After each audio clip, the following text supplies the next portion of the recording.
euh, réécrit de ma manière. Je ne sais pas si vous vous rappelez, parce que, pour commencer d'abord, je ne sais pas si quelqu'un peut nous lire 2 Corinthiens 3, 18. Comme ça, on entre déjà dans le mood, que ce verset puisse nous introduire. 2 Corinthiens 3, 18e verset. Nous tous qui, sans voile sur le visage, contemplons comme dans un miroir la gloire du Seigneur, nous sommes transformés à son image, de gloire en gloire, par l'Esprit du Seigneur. Amen.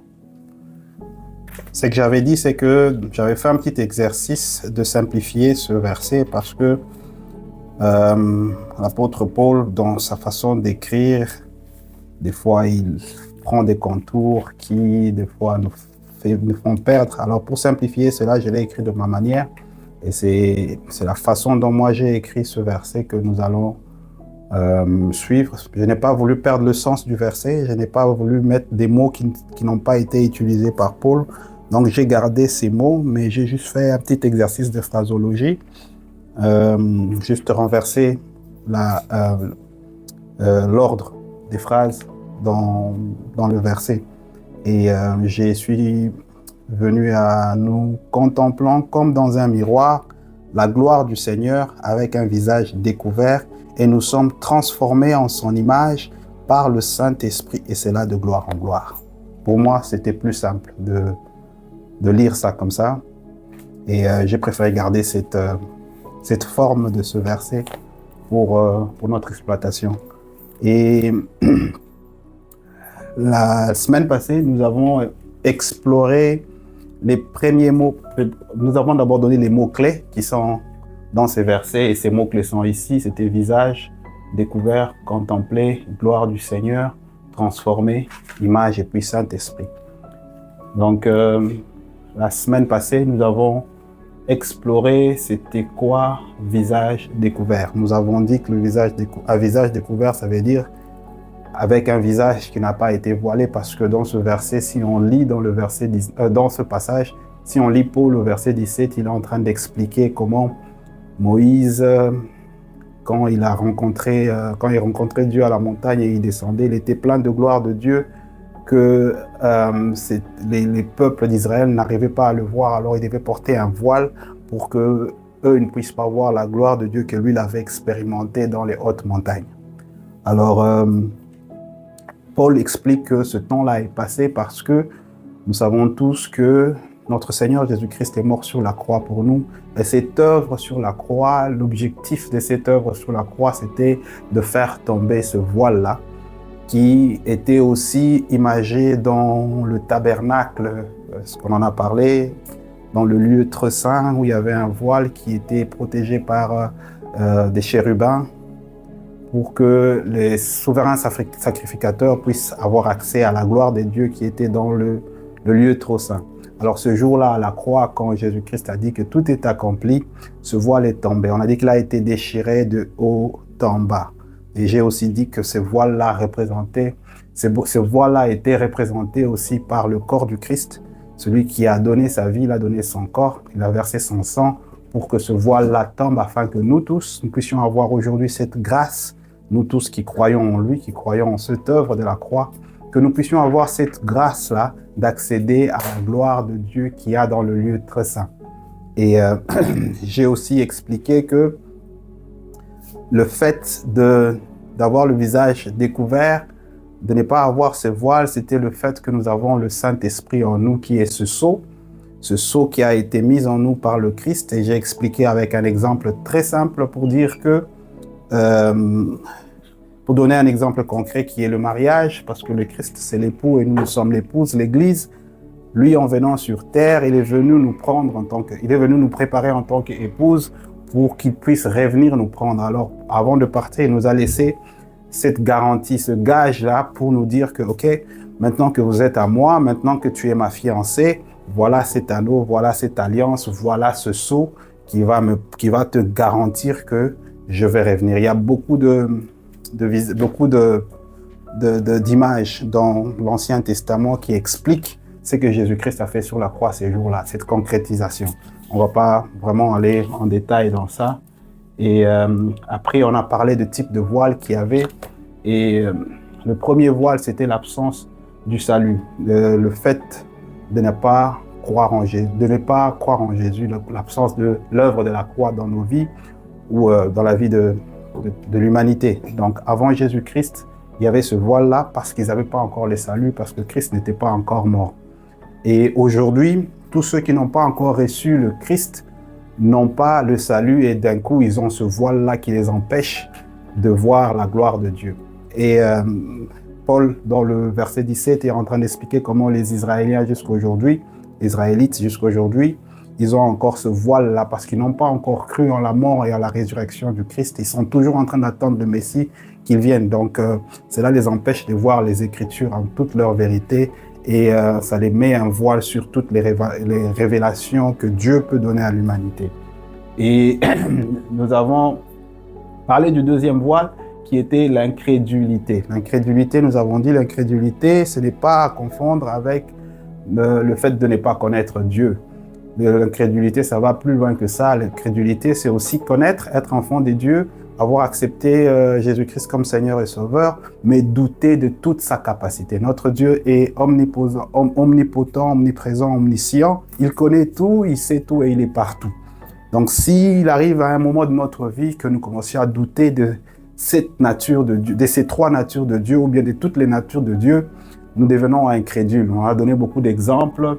Et pour juste en citer un, je vais donner l'exemple de Marthe, qui a dit à Jésus que son frère était mort. Si Jésus était là, ça ne serait pas arrivé. Et Jésus a dit à Marthe, ne t'ai-je pas dit que si tu crois, tu verras.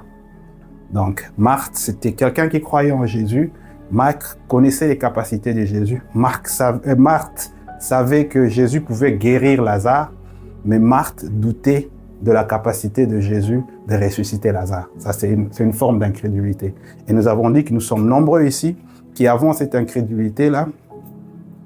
Nous sommes incrédules dans le fait que nous doutons. Et le fait de douter d'une capacité de Dieu fait à ce que nous ne puissions pas bénéficier de cette contemplation de sa gloire. Donc, quand on est dans un problème, par exemple, des fois, on commence à douter de la présence de Dieu, on commence à douter de la capacité de Dieu de nous sortir de ce problème. Et en troisième position, il y avait l'ignorance. L'ignorance qui aussi, en même temps, va avec l'incrédulité parce que quand tu es ignorant, tu deviens aussi incrédule. L'ignorance, ici, je vais donner pour expliquer comment certaines personnes croient en Dieu, mais ils ont encore une certaine ignorance de ce que vraiment Dieu est.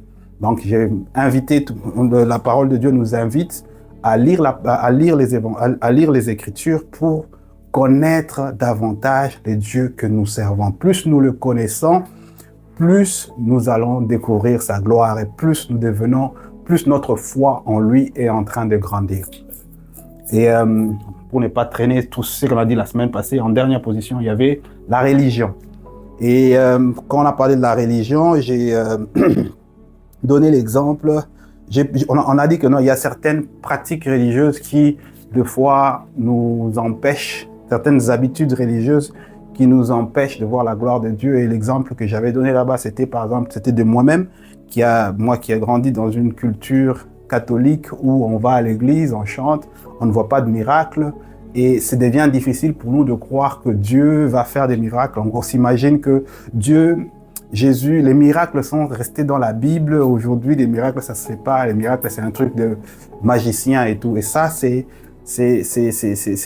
la barrière que la religion met en nous pour que nous ne puissions pas voir vraiment la gloire de Dieu. Parce que si tu ne crois pas que Dieu peut faire un miracle dans ta vie, eh ben, il ne va pas le voir. Il va pas le faire. Et si tu grandis dans cette habitude religieuse là, parce que tu as grandi comme ça et tu ne veux pas t'ouvrir à certaines réalités qu'il y a dans la Bible, tu vas manquer d'expérimenter pleinement la gloire de Dieu. Ok, j'avais donné des exemples dans la Bible et pour ceux qui ont lu ce qu'on a fait la fois passée, ils vont se rappeler. Et aujourd'hui, nous tombons sur le deuxième terme qui est contempler. Contempler. Ok. Je devais normalement parler de contempler la gloire du Seigneur. Mais parce que on m'a donné 4 jours, je me suis dit que ça serait mieux que je puisse m'attarder un tout petit peu aujourd'hui sur contempler, qu'on puisse comprendre profondément le sens de contempler selon le verset de Paul. C'est que Paul voulait exactement dire dans contempler. J'ai donné l'autre fois l'exemple, vite en passant, d'un objet d'art, d'un tableau. J'ai dit, je le dis encore maintenant, que quand vous allez dans une galerie d'exposition de tableaux, par exemple, vous allez voir des gens qui sont concentrés, focus sur certains tableaux qui peut-être pour moi et toi n'a pas de sens. Ça peut être 2 gouttes d'encre qu'il a mis quelque part dans un tableau et tu vas voir des gens qui sont des gens intelligents qui vont rester des heures et des heures en train de regarder ces tableaux, en train de vouloir tirer l'esprit de l'artiste qui a fait ce tableau-là pour essayer de comprendre quel message il a voulu passer à travers ce tableau. Et c'est cet acte-là, c'est que ces gens-là font, c'est ce qu'on appelle contempler normalement. Alors aujourd'hui, je me suis donné la peine d'amener quelque chose. Ah, c'est un tableau. C'est ce que tu avais promis. Un tableau. Je ne sais pas s'il y en a assez pour tout le monde. Vas-y, vas-y. Madame, elle est déjà artiste, donc elle sait très bien de quoi on est en train de parler là. Vous trois là, vous pouvez regarder ça. Et moi, j'ai ça. C'est 2 tableaux différents. Moi, personnellement, si tu me montres ça, si tu amènes un tableau comme ça, je vais le regarder 1 minute, puis je le jette dans la poubelle. Parce que ça ne me dit absolument rien, il n'y a aucune beauté dessus, il n'y a rien. Et j'imagine que c'est pareil pour l'autre tableau aussi. C'est d'ailleurs moche même. C'est moche. Mais bizarrement, ça c'est un tableau de Léonard de Vinci. Non, ça c'est Picasso. Ça c'est Picasso. C'est un tableau très populaire de Picasso. Et c'est un tableau qui a vendu, si je ne me trompe pas, 60 millions de dollars. Ce tableau, un seul. Un tableau, 60 millions de dollars. Ce tableau-ci. Les gens se battent pour avoir ce tableau ici. Des gens passent des heures et des heures en train de le regarder, Il y a des universités qui analysent ce tableau. Donc, il y a des étudiants qui se mettent à analyser qu'est-ce que Picasso a voulu dire à travers ce tableau. Donc, ils prennent juste ces petits morceaux de dessin-là, ils les mettent là, et pendant 2 heures, ils sont en train de faire des exposés, ils sont en train de faire des débats sur ça. Et ça, c'est contempler. Et quand tu prends le sens profond du mot contempler, en fait, c'est cette action-là de prendre ce tableau qui, à première vue, ne veut rien dire, mais plus tu passes ton temps dessus, plus tu le regardes, plus tu regardes tous les petits détails qu'il y a dessus, plus le tableau commence à te parler. Et c'est ça la beauté qu'il y a dans... Vous vous rappelez que je vous avais dit que Paul, il est de la génération de l'époque où les Grecs étaient ceux qui avaient la science en eux, ceux qui connaissaient. Et dans ce qu'il y avait des bons chez les Grecs, c'est qu'ils étaient philosophes, ils étaient poètes, ils étaient des artistes. Et quand Paul utilise le mot contempler, normalement il le dit en grec, c'est dans le sens de ces gens qui se mettent à étudier un objet d'art. Alors, je vais prendre mes notes, je vais lire quelques définitions que j'ai eues du mot contempler. Alors, quand j'ai regardé les définitions qui pouvaient vite, là, un peu venir à travers contempler, il y avait regarder avec admiration, regarder longuement, pendant longtemps, regarder attentivement, observer. Alors là, ça commence à me donner un peu un sens à ce que Paul voulait nous dire quand nous étions tous à visage découvert, nous contemplons. Je ne vais pas continuer le reste, je vais juste m'arrêter aujourd'hui sur ça. et qu'on puisse vraiment essayer de comprendre ce que Paul voulait nous dire. Contempler signifie aussi considérer une situation, un état dans tous leurs aspects, dans tous leurs étendues, en prendre pleinement conscience. Cette dernière définition m'a donné un peu la globalité de tout ce qui pouvait être le sens du mot contempler, et c'est pourquoi je l'ai gardé en dernière position. Donc, on va plus naviguer sur ça. C'est de considérer une situation, un état dans tous leurs aspects, dans tous leurs étendues, en prendre pleinement conscience. Donc, il y a une prise de conscience, il y a une analyse dans tous les aspects, grand, petit, long, c'est un peu ça. Et quand j'étais en train de le faire, je me suis rendu compte que pour bien contempler, il faut connaître. Et on connaît bien en contemplant. C'est un peu une équation mathématique parce que on te dit pour bien contempler, il faut connaître, mais plus tu contemples, plus tu connais bien. Donc c'est comme si on ne sait pas par où commencer. Il faut commencer par contempler pour connaître, ou bien il faut connaître pour contempler. Alors je vais expliquer un peu ce que je voulais dire par cette phrase, parce que ça c'est une phrase de moi. Mathématiques, c'est deux inconnus. Deux inconnus, ouais. C'est une équation à deux inconnus. Amen. On a des génies ici, des mathématiciens. Et un verset m'est venu en tête quand j'avais eu cette phrase.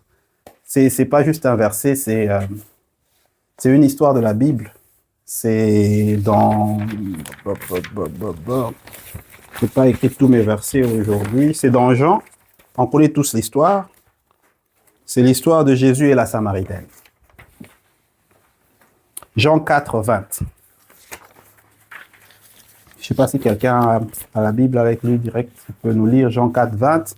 On connaît l'histoire, mais bon, juste par respect pour la parole de Dieu, on va un peu ouvrir la Bible et puis on va lire pour donner un sens plus profond à ce qu'on va dire. Jean 4, 20, c'est l'histoire de Jésus et la Samaritaine. Je n'ai pas voulu prendre toute l'histoire, j'ai juste gardé un seul verset pour qu'on puisse gagner du temps, considérant que tous ici connaissons l'histoire de Jésus et la Samaritaine au puits de Jacob. Quelqu'un peut me lire? Jean 4, 20. Jean 4, 20. Mm-hmm. Nos pères ont adoré sur cette montagne. Et vous dites, vous, quel lieu où De 20 à 22, hein? Tu arrives jusqu'à 22, s'il te plaît. il faut adorer et à Jérusalem. Retient. Femme, lui dit Jésus, crois-moi, l'heure vient où ce ne sera ni sur cette montagne, ni en Jérusalem, que vous adorez le Père. Je vous dis, vous adorez ce que vous ne connaissez pas. Nous adorons ce que nous connaissons, car le salut vient des Juifs. Amen. Alors, pourquoi j'ai dit que j'ai retenu... je vais mettre un peu de papier pour que je ne puisse pas m'encombrer. Pourquoi est-ce que j'ai dit que cette phrase, cette définition de contempler que j'ai prise m'a ramené à cette histoire? C'est parce que j'ai dit pour bien contempler, il faut connaître. Et en connaissant et en contemplant, on connaît bien. Jésus, c'est exactement ce que Jésus est en train de dire à la dame, à la Samaritaine à la fin. Si vous partagez mon avis, quand Jésus dit « Vous adorez un Dieu que vous ne connaissez pas. Mais nous, on adore un Dieu que l'on connaît. » Avant d'arriver là, normalement, il fallait que je puisse faire un parallélisme entre contempler et adorer. Parce que si vous regardez toutes les définitions que j'ai données, et surtout la dernière que j'ai donnée de contempler, vous allez vous rendre compte que cette définition s'approche tellement à la définition du mot adorer que nous avons déjà partagé, je crois, une fois dans une veillée. Parce que adorer tombe dans la définition de considérer une situation. Cette situation, ça peut être là maintenant. Là, normalement, si je devais explorer le verset 18 tout entier, j'ai pas envie de mettre les mots que je n'ai pas encore définis. Et il y a des mots comme gloire que je vais définir après qui vont prendre tout son sens. Mais aujourd'hui, je voudrais qu'on se focalise seulement sur contempler. Hein. Donc, adorer, c'est considérer une situation de gloire de Dieu. Adorer, c'est regarder attentivement un état dans tous ses aspects de Dieu. Un état, regarder Dieu, là maintenant je mets Dieu dans les définitions que j'avais mises là pour que ça puisse avoir un sens. C'est regarder Dieu dans tous ses aspects. Regarder Dieu dans toute son étendue, en prendre pleinement conscience, prendre conscience de qui est Dieu dans notre vie. Et c'est ce que Jésus est en train de dire. Jésus est en train de dire que pour adorer, pour bien adorer Dieu, il faut vraiment prendre conscience de qui il est pour toi. Et cette conscience, cette connaissance que tu auras de Dieu, tu ne peux que l'avoir en contemplant. Rappelez-vous que j'ai dit, quand les gens observent un tableau comme celui de Picasso, au début, il n'a pas de sens. Il faudrait qu'ils puissent prendre leur temps à analyser tous les petits détails qu'il y a sur ce tableau pour que ce tableau puisse les parler, pour que ce tableau puisse dire quelque chose, pour que ce tableau puisse communiquer la pensée de l'artiste qui a fait le tableau. C'est la même chose avec la contemplation que Paul est en train de nous demander de faire ici. Paul nous demande de prendre notre temps. Paul nous demande d'observer. Paul nous demande de regarder rigoureusement la gloire de Dieu. Et si on met le parallélisme avec le mot adorer, je peux maintenant changer le contempler pour mettre maintenant adorer. Donc Paul, ce qu'il nous demande de faire ici, il nous demande d'adorer notre Dieu. Donc, si je dois changer la phrase, à la place de contempler et mettre adorer, ça sera tous à visage découvert, adorant. C'est ce que Paul nous demande, c'est ce que moi j'ai compris dans le message de Paul. Paul nous demande de devenir des adorateurs. Et qu'est-ce qui se passe quand on contemple quelque chose? Qu'est-ce qui se passe? C'est quoi les résultats d'une bonne contemplation? Chaque fois que je vais utiliser le mot contempler, vous pouvez le remplacer avec le mot adorer. Et chaque fois que je vais utiliser le mot adorer, vous pouvez le remplacer avec le mot contempler. Il aura toujours son sens. Alors, la contemplation nous donne une connaissance authentique des choses. Rappelez-vous, je vous ai dit, quand moi je regarde ce tableau, il me dit absolument rien. Je ne peux même pas l'acheter à 2 livres. Mais il y a quelqu'un qui a déboursé 30 millions de dollars ou 60 millions de dollars pour l'acheter. Cette personne connaît la valeur authentique de ce tableau. C'est pourquoi elle a déboursé cet argent-là. Moi qui ne connais pas la valeur de ce tableau, je ne veux pas le débourser. Et c'est ce que nous gagnons quand nous devenons des contemplateurs, quand nous devenons des adorateurs. Nous connaissons notre Dieu authentiquement. Pourquoi est-ce que je dis authentiquement? Parce que il y a des gens qui connaissent Dieu, mais ne le connaissent pas authentiquement. Si vous vous rappelez, j'ai pas le verset avec moi en tête, il fallait d'ailleurs que je puisse le mettre.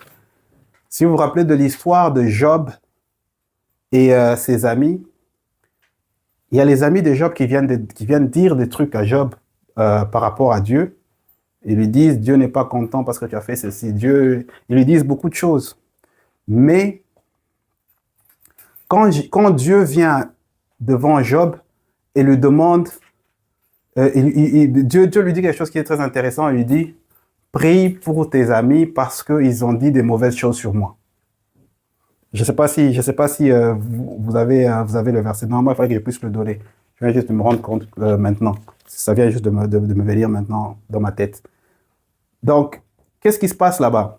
Eux, ils disent, il n'y a rien. Si tu lis ce que les amis de Job ont dit, ce serait d'ailleurs, la prochaine fois, je viendrai avec le verset, ce serait mieux. Ou si quelqu'un a le verset, on pourra le lire. Si on lit ce que les amis de Job sont en train de dire à Job par rapport à ce qui lui arrive et Dieu, vous allez vous rendre compte qu'il n'y a rien de mauvais qu'ils ont dit. Absolument rien. Mais quand Dieu vient faire un constat à Job, il lui dit que ses amis ont dit des choses mauvaises sur lui. Ça, c'est pour dire qu'il y a des gens qui peuvent avoir des informations sur Dieu, mais ces informations ne sont pas authentiques. Ce n'est pas les informations que Dieu veut te communiquer. Il y a une façon intellectuelle de connaître Dieu et il y a une façon authentique de connaître Dieu. Et la façon authentique de connaître Dieu, c'est de le connaître à travers lui-même. Faut pas connaître Dieu à travers autre chose. Et la grâce que nous avons dans notre génération, c'est celle d'avoir l'Esprit Saint. Vous allez vous rappeler qu'on a dit que l'Esprit Saint va vous enseigner.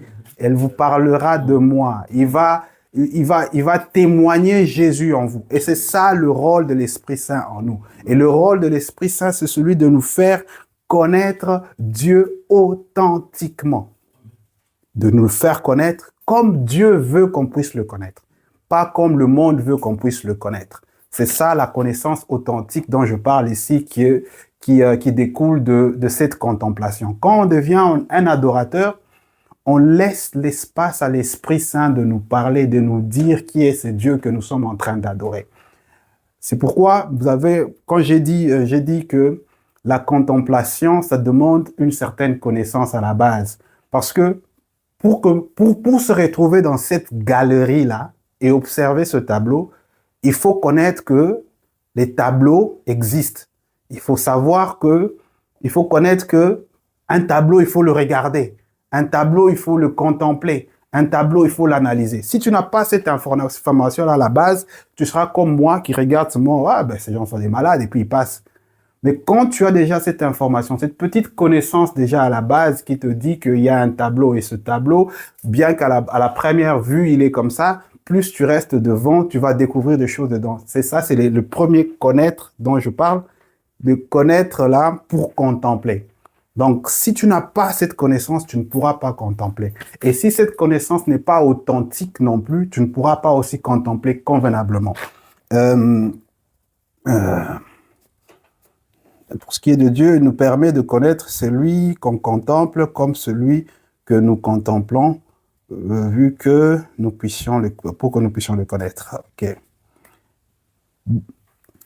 Et la raison pour laquelle je parle de l'authenticité de la connaissance de Dieu ici, c'est parce que nous sommes tous conscients que Dieu est le même hier, aujourd'hui et éternellement. Ça, c'est ce que la Bible nous dit. Mais il y a un paradoxe avec Dieu. Il n'y en a pas qu'un seul, il y en a plusieurs. Mais celui-ci, il y a un paradoxe ici. On nous dit que Dieu est le même hier, aujourd'hui et éternellement. Mais Dieu ne se révèle pas de la même façon tout le temps. Donc, Dieu est le même.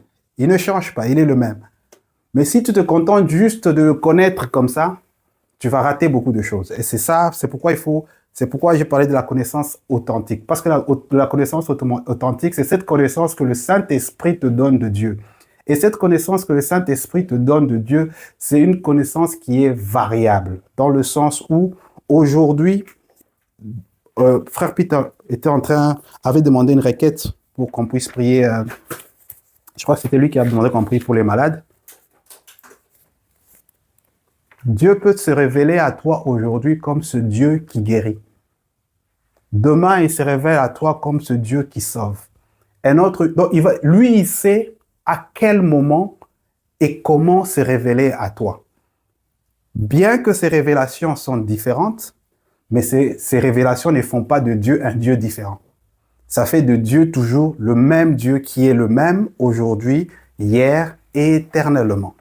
Alors, le problème n'est pas connaître Dieu authentiquement ou bien connaître Dieu sans l'aide du Saint-Esprit qui est celui qui connaît Dieu exactement, c'est lequel? C'est que tu peux arriver à une situation où Dieu veut que tu puisses le connaître comme étant un Dieu, par exemple, un Dieu qui sauve, mais toi, tu t'es bloqué dans une connaissance de Dieu qui est ces dieux qui, c'est Dieu, par exemple, c'est Dieu qui guérit. Bon, prenons un exemple. Un Dieu qui guérit. Et là, tu rates l'authenticité que le Saint-Esprit veut te donner de Dieu en ce moment-là pour ton problème. Et tu es en train de rater quelque chose que Dieu veut te passer. J'ai donné cet exemple-là, mais on pourra peut-être exploiter ça plus quand on va prendre tout le verset en complet pour que on puisse, parce qu'il y a dans la définition de la gloire que je vais partager la prochaine fois, il y a maintenant toutes ces révélations de Dieu dont on a besoin de connaître selon un temps donné et selon un espace donné aussi. Donc, Dieu peut se révéler pour moi d'une manière, il se révèle pour Peter d'une autre manière, il se révèle pour Maman Nadège d'une autre manière, mais en même moment.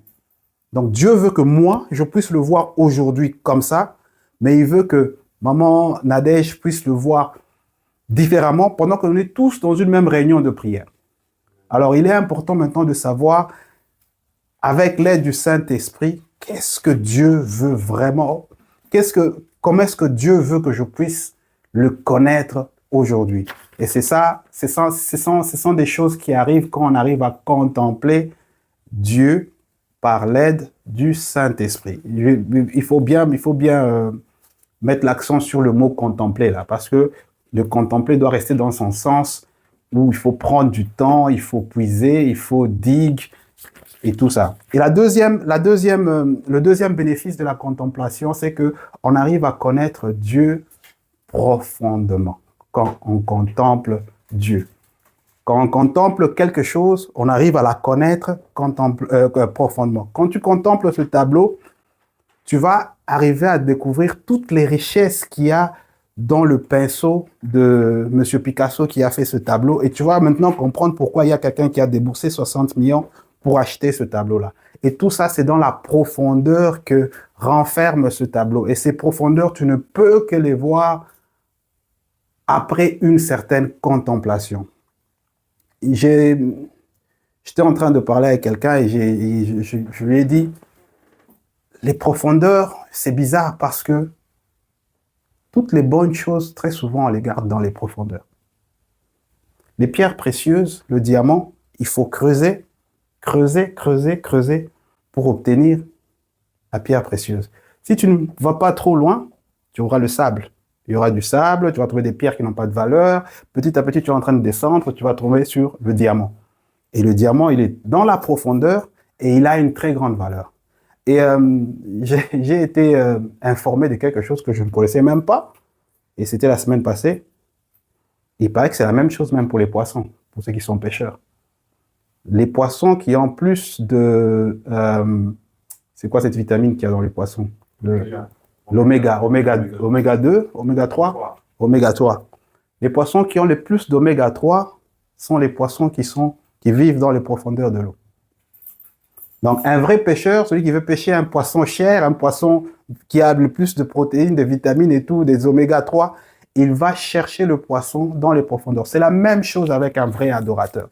Un vrai adorateur, celui qui veut adorer Dieu et il veut puiser toute la gloire de Dieu. Si seulement tu l'adores, licolo, comme on dit en lingala, tu vas juste puiser le sable au lieu de puiser le diamant qui est dans la profondeur de Dieu. Si tu veux contempler Dieu et tu ne veux pas aller dans les profondeurs, tu vas juste peut-être pêcher les petits frettins qui flottent au-dessus parce que les frettins sont toujours au-dessus là. Tu as juste besoin d'un petit filet pour les prendre. Mais quand tu prends ton temps d'aller dans les profondeurs de la terre, les profondeurs de la mer, c'est là que tu vas découvrir les diamants, c'est là que tu vas découvrir les gros poissons, c'est là que tu vas découvrir les poissons qui ont des oméga 3. Et c'est ce que Paul nous demande de faire, d'être des contemplateurs, des adorateurs, des gens qui vont dans les profondeurs des choses de Dieu, des gens qui quand ils prennent la Bible, ils ne veulent pas juste se limiter aux choses de l'icolo de la Bible. Ils veulent entrer, ils ont la soif d'étudier la parole de Dieu. Et c'est plus tu le fais, plus tu fais cet exercice-là, plus tu vas puiser, tu vas pêcher cette gloire glorieuse qu'il y a dans la profondeur de la connaissance de la parole de Dieu. Alléluia. Et toujours en parlant de la profondeur, j'ai pris deux versets qui vont peut-être nous aider à comprendre pourquoi dans la façon de faire Dieu, dans la façon à Dieu de faire les choses, il garde les bonnes choses dans les profondeurs. Et je suis tombé sur Proverbe 25:2 qui nous dit la gloire de Dieu, c'est de cacher les choses et la gloire des rois, c'est de sonder les choses. Alors Dieu prend plaisir à cacher tout ce qui lui est cher, tout ce qui en lui a plus de valeur. Cela ne veut pas dire qu'il y a des choses en Dieu qui n'ont pas de valeur. Proverbe 25:2. Mais si vraiment tu veux découvrir la grandeur, la bonté, la puissance de Dieu, c'est en sondant les choses de Dieu que tu pourras les découvrir, parce que Dieu, il prend plaisir à les cacher. Il ne les révèle pas à tout le monde. Il les révèle, il laisse seuls ceux qui ont de l'amour pour ces choses, pour découvrir ces choses-là. Et c'est ce que Proverbe nous dit ici. Et pour compléter cela, il y a Deutéronome 29:9 aussi qui dit « Les choses cachées sont de l'Éternel notre Dieu, les choses révélées sont à nous et à nos enfants à perpétuité, afin que nous mettions en pratique toutes les paroles de cette loi. » Je ne vais pas continuer tous les versets, mais juste pour vous dire que en tant qu'enfant de Dieu, il ne faut pas qu'on puisse se contenter du basic de la connaissance de Dieu. Il faudrait que nous puissions avoir cette soif de connaître plus chaque fois. Et la beauté avec Dieu, c'est que plus tu questionnes, plus tu te poses de questions sur lui, plus il te donne des réponses. Si tu ne te poses pas des questions sur les choses de Dieu, tu n'auras jamais des réponses, tu n'auras jamais des révélations. Les révélations sont pour tous ceux qui ont le Saint-Esprit en eux. Une fois que tu as cru en Dieu, tu as cru en Jésus, tu as cru en sa mort et en sa résurrection, tu as le Saint-Esprit en lui, la détermination que tu auras à connaître Dieu va te donner le nombre de révélations que tu veux. Donc, si tu te contentes juste de ce que tu as déjà appris et ce que tu as, ou bien tu attends tout le temps que frère Billy puisse venir t'apprendre, tu es en train de rater beaucoup de choses que le Saint-Esprit peut t'enseigner toi seul. Donc, ici, la contemplation qui donne les profondeurs de Dieu, c'est cette contemplation qui nous pousse à nous retirer, à aller dans nos chambres, aller étudier la parole de Dieu, aller lire les évangiles et demander à ce que le Saint-Esprit puisse nous ouvrir les yeux et l'esprit pour que nous puissions comprendre profondément ce que Dieu veut nous dire à travers sa parole. Une chose est sûre et certaine, notre Dieu est tellement grand, j'en parlais l'autre fois avec Patrick, notre Dieu, il est tellement grand. C'est vrai que la Bible peut-être ne peut pas contenir tout de Dieu, mais tout ce que Dieu veut que nous puissions connaître, il a mis dans la Bible. Et quand je dis ça, cela ne veut pas dire que si tu lis la Bible du début jusqu'à la fin, c'est fini. Tu connais tout ce que Dieu veut que tu puisses connaître de lui. Non. Il y a un truc que j'aime bien, ceux qui parlent avec moi de la Bible vont savoir, c'est cette conversation que Dieu a avec Moïse quand Moïse lui dit, quand Dieu lui dit, va chez Pharaon, va en Israël et va libérer les enfants va en Égypte et va libérer les enfants d'Israël. Moïse dit à Dieu, je vais aller les libérer, je vais leur dire, c'est qui m'a envoyé, c'est qui ça qui est rentré. Et Dieu lui dit, va leur dire que celui qui t'a envoyé s'appelle Je suis. Et moi, je suis resté sur cette partie-là qui m'a vraiment fait réfléchir, comme j'ai dit, des questions. Je me suis posé beaucoup de questions sur ce Je suis et j'ai compris quelque chose de très, très pertinent. j'ai compris que Dieu voulait dire à Moïse, et Dieu veut nous dire qu'il est je suis. Sa parole est je suis. Sa parole qui a été écrite il y a des milliers d'années, qui avait un sens pour ces gens-là, parce que ces gens-là étaient au présent à l'époque, cette même parole a un sens aujourd'hui pour nous. Et selon nos réalités, selon notre temps. C'est une parole qui se met à jour chaque seconde de notre vie. Donc, la même parole, comme je l'ai dit la semaine passée, tu vas la lire aujourd'hui. La révélation que tu vas trouver dans cette parole ne sera pas la même que tu vas trouver si tu lis cette même parole après quelques semaines ou après quelques jours. Et c'est ça le mystère du je suis de Dieu. Parce que c'est le même Dieu, mais qui se révèle différemment chaque jour. C'est la même parole, mais qui se révèle différemment chaque jour. Si toi, tu te limites seulement à dire que cette parole, je l'ai déjà lue, ça me suffit, tu es en train de rater les updates que les anges ont fait sur cette parole-là. Comme l'autre fois, j'expliquais qu'il y a un ange là qui est informaticien de Dieu. Lui, son boulot, c'est les mises à jour. Il fait des mises à jour à chaque seconde. Tic, tic, tic, tic, tic, tic, mise à jour, mise à jour. Donc, si toi, tu te contentes seulement de lire et dire que tu passes, j'ai déjà lu, tu es en train de rater la richesse qu'il y a dans le mot contempler. Parce que dans ce mot contempler que tu lis aujourd'hui, la richesse que tu pourras puiser dans 10 ans, elle est différente. C'est que moi, je suis en train de te dire aujourd'hui, c'est parce que le Saint-Esprit veut que je puisse te le dire aujourd'hui. Mais dans 10 ans, le Saint-Esprit peut te dire plus que ce que je t'ai dit aujourd'hui. Et c'est ça la beauté et la richesse des révélations qu'il y a dans la parole de Dieu. Je ne vais pas prendre beaucoup de temps. Je vais juste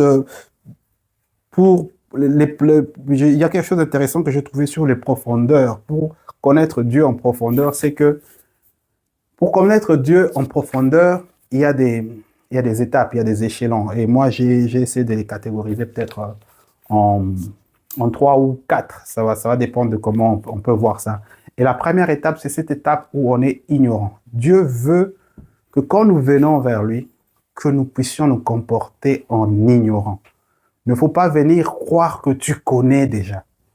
Parce que vous vous rappelez que Jésus dit à ses apôtres, on va pas lire le verset pour ne pas perdre le temps, il dit à ses apôtres, pendant que les apôtres étaient en train de chasser les enfants, il dit, laissez les enfants venir à moi, car le royaume des cieux, c'est pour ceux qui sont comme les enfants.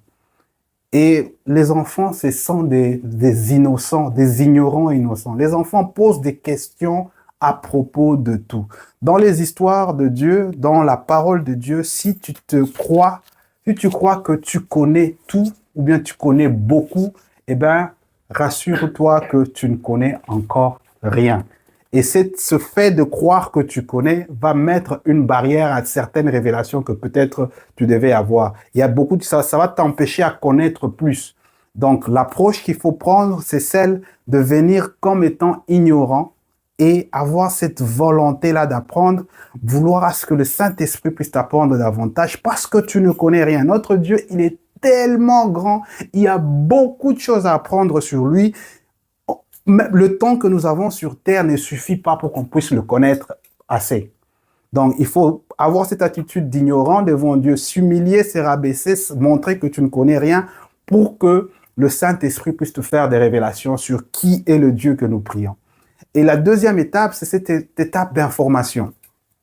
Donc, si on prend l'exemple, par exemple, du diamant qui est au fond là parce que tu es en train de le chercher. La première étape, c'est le sol. Tu creuses le sol. Et quand tu creuses le sol, tu n'as rien, tu n'es rien, tu ne connais rien. Et puis tu arrives à une étape où tu sens, il y a des pierres précieuses qui sont en train de te dire que non, sur cette terre, il y a quelque chose. Parce que plus tu descends, plus tu es en train de voir une certaine richesse. Et cette deuxième étape, moi, je l'ai comparée à la parole de Dieu, celle que nous lisons tout le temps.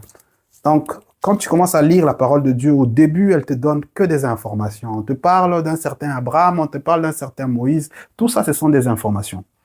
Et c'est ça, cette deuxième étape de creuser dans les profondeurs de Dieu. tu arrives à avoir des informations sur la parole de Dieu. Mais il ne faut pas se limiter là. Il faut maintenant invoquer, il faut appeler le Saint-Esprit pour qu'il t'amène à la troisième étape. La troisième étape qui est celle maintenant de la révélation. Parce que dans la parole de Dieu, c'est vrai qu'il y a des informations, mais tant qu'il n'y a pas de révélation dans la parole de Dieu, cette parole n'est que information. Elle ne va rien faire, elle ne va rien changer dans ta vie, elle ne va rien augmenter dans ta vie. Mais elle est importante. C'est pourquoi ceux qui étudient la Bible, ceux qui connaissent les Grecs, ils vont te parler du Logos et du Rhéma.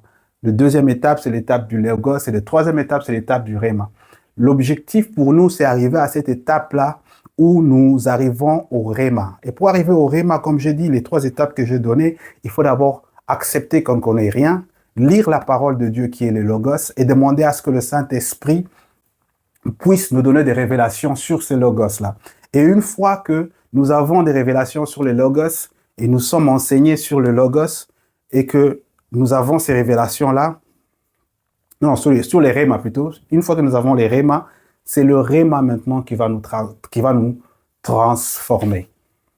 Et vous comprendrez que dans notre thème, il y a la transformation qui vient à la fin.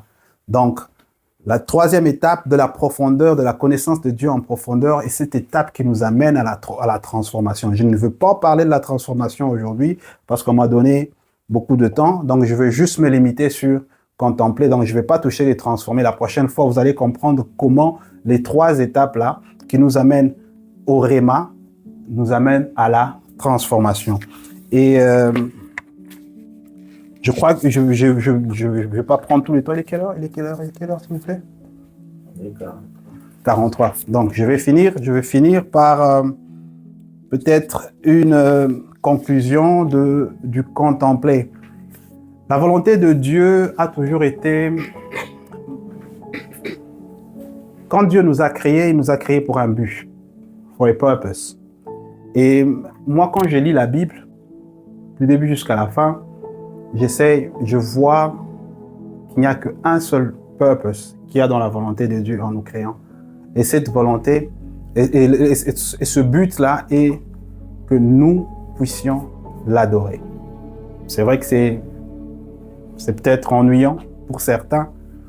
Et si c'est le cas, en tout cas, si ça vous ennuie d'adorer, si ça vous ennuie de contempler Dieu, c'est que vous ne l'avez pas encore contemplé correctement. Parce que quelqu'un qui est si grand, si bon, si puissant, quelqu'un qui renferme en lui toutes ses capacités dans sa nature, quelqu'un qui vous donne quelque chose de nouveau sur lui chaque jour, ce n'est pas ennuyant de le contempler. C'est comme suivre une série télévisée. Je ne sais pas si vous aimez les films. Quand vous suivez une série télévisée, elle peut avoir 5... Moi, j'ai suivi 24 heures chrono. Je ne sais pas si vous connaissez. J'ai suivi 7 saisons de 24 heures chrono. 7 saisons. Une saison avait peut-être... Combien d'épisodes, Patrick? 24 épisodes. Et à chaque épisode, un épisode, c'était peut-être 1 heure. Et chaque fois, j'avais envie d'aller au prochain. Parce que tout le temps, il y avait quelque chose de nouveau. Le réalisateur mettait quelque chose de nouveau qui attirait notre attention. Maintenant, imaginez, ça c'est juste 24 heures chrono qui m'a captivé comme ça pendant 7 saisons de 24 épisodes chacune d'1 heure. Et notre Dieu maintenant, il est tellement grand. On dit qu'il est tout puissant. Il vit dans l'éternité.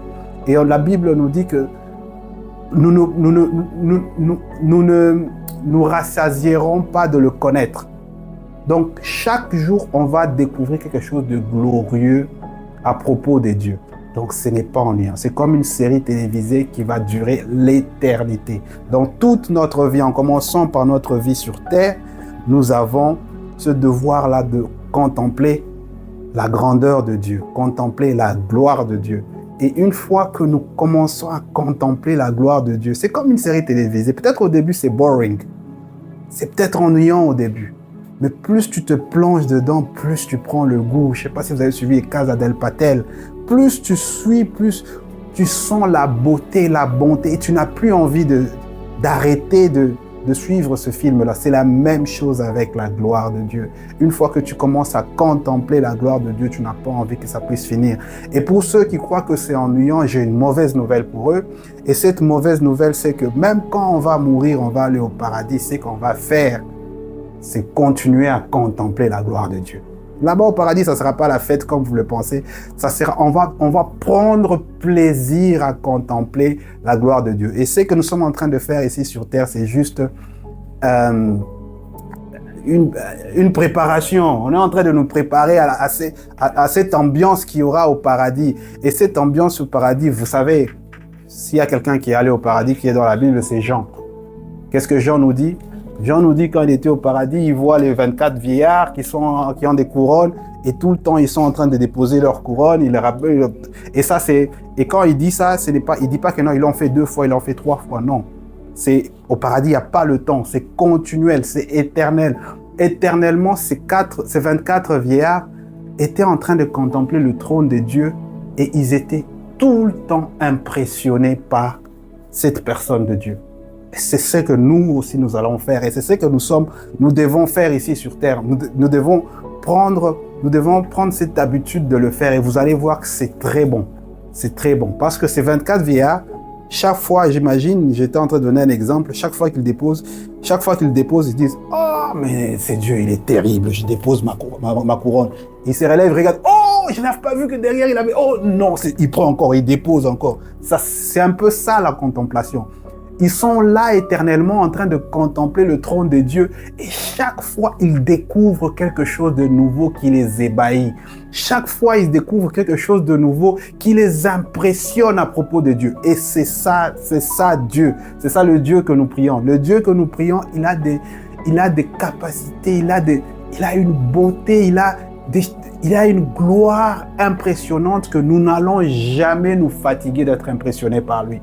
Alors, contempler la gloire à visage découvert, pour le moment, c'est enlever ce voile qui nous empêche d'être impressionnés par la grandeur, la beauté de notre Dieu, celui que nous servons. Amen. La prochaine fois, nous allons continuer avec la gloire de Dieu et vous allez voir petit à petit avec les sens, ça va prendre son sens. On va maintenant comprendre vraiment, parce que là, aujourd'hui, nous avons compris c'est quoi contempler. Si nous prenons tout ce que nous avons compris aujourd'hui sur contempler, nous amenons ça demain dans la gloire de Dieu. On va voir tous les aspects de la gloire de Dieu. Et maintenant, nous allons voir que contempler, qui est grand, la gloire de Dieu, qui est grand, c'est amazing. Et à la fin, on va finir avec la transformation. Comment se fait de contempler à visage découvert la gloire de Dieu nous transforme à l'image de Jésus-Christ. Parce que la volonté de Dieu, c'est que nous puissions tous ressembler à Jésus. Et c'est pourquoi il a envoyé Jésus. Rappelez-vous, la Bible nous dit, par le péché de l'un, tous ont été condamnés et par le sacrifice, par l'obéissance de l'un, tous ont été sauvés. Donc c'est ce un-là qui est Jésus, qui est le prototype de tout ce que nous devons être. Dieu a envoyé le Christ. Il a permis à ce que le Christ puisse faire ce qu'il a fait, mourir, ressusciter. Et vous avez les témoignages de ce qu'était Jésus-Christ après sa résurrection. On a dit qu'il était glorieux. Ceux qui l'ont vu dans la tombe, Marie et les autres, ils ont vu. Il portait un habit tout blanc. Quand on va dans les profondeurs, comme j'ai dit, et comprendre ce qu'on parlait du corps de Jésus qui passait à travers les murs, vous allez comprendre que c'est ce que nous sommes appelés à devenir. Pas seulement dans la forme, mais aussi dans le fond. Dans le fond, dans le sens que nous devons être l'amour, nous devons être la joie, nous devons être la charité, nous devons être la bonté, comme Jésus-Christ. Et c'est ce que Dieu veut que nous puissions le faire. Et Paul nous donne un conseil, il nous dit, pour le devenir, il faut contempler la gloire de Dieu. Amen. Que Dieu soit loué.